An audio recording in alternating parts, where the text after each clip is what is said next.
เฮลโลสบายดีชิมเจ้าสิมาขอถามหน่อยเด้อผู้ใดที่ว่าเคยใช้iPhone 12ธรรมดาคือ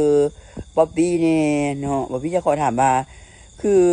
แบตเตอรี่ของชิมเจ้าก็ลงไว้คือโทรศัพท์ค่อยบอโทรศัพท์ค่อยนี่ซื้อมาหากันได้2 เดือนไปคือล่าสุดแบตเตอรี่นี่มันไม่ได้ลงไวไพ่โทรศัพท์นี่นะไพ่อยู่ในก้อนแบตนี่นะคือว่าลงไวแท้ผมเจ้าเดี๋ยวขอถามหน่อยดูไพ่ที่ว่าเคยใช้ iPhone 12ธรรมดาบ่แม่น12 Pro Max บ่แม่น12 Pro Max หรือว่าบ่แม่น12ใดๆ12ธรรมดาหรือว่าจะขอถามว่าเป็นหยังไฟโทรศัพท์คือลงไหวแทนสินะก็คือค่อยใช้โทรศัพท์เคยใช้ iPhone 12จ้าเถื่อเคยใช้แต่iPhone 8ธรรมดานะกับ8พาร์ทเนาะ iPhone 12เพิ่งใช้ครั้งแรกเลยห่างกับใช้ได้ประมาณจักเดือนก็ว่าห่างกันได้2 เดือนเนาะแล้วก็3 เดือนสิมานี้ผู้ใดที่ว่าเคยมีประสบการณ์เคยใช้ iPhone 12มาก่อนแล้วคอมเมนต์บอกค่อยแด้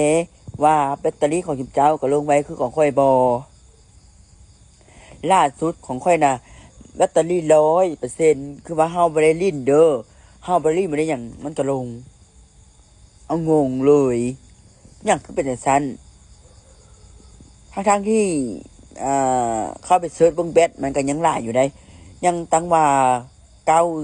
97%พุ่นน่ะแบตมันน่ะคันว่า88% 65%อันนี้ก็ยังพอว่าอันนี้เนาะอันนี้แบตเตอรี่ค่อยไปยังเหลือหลายยังเหลือ97%พุ่นน่ะตอนก็ซื้อมาทับอิดน่ะ100%แต่ว่ามันก็ลง99%ตอนนี้มันก็ลง1น้อยเดียวนึงดอกมันลงแค่97%ประมาณนี้แหละมันก็ลงบ่ได้หลายดอกอันนี้ค่อยแค่อยากถาม FC ว่าผู้ใดเคยใช้ iPhone 12แล้วคอมเมนต์อยู่ใต้คอมเมนต์บอกค่อยหน่อยเด้อแบตเตอรี่ของจิมเจ้าก็มักลงไว้คือของค่อยบ่แล้วค่อยจะเอารู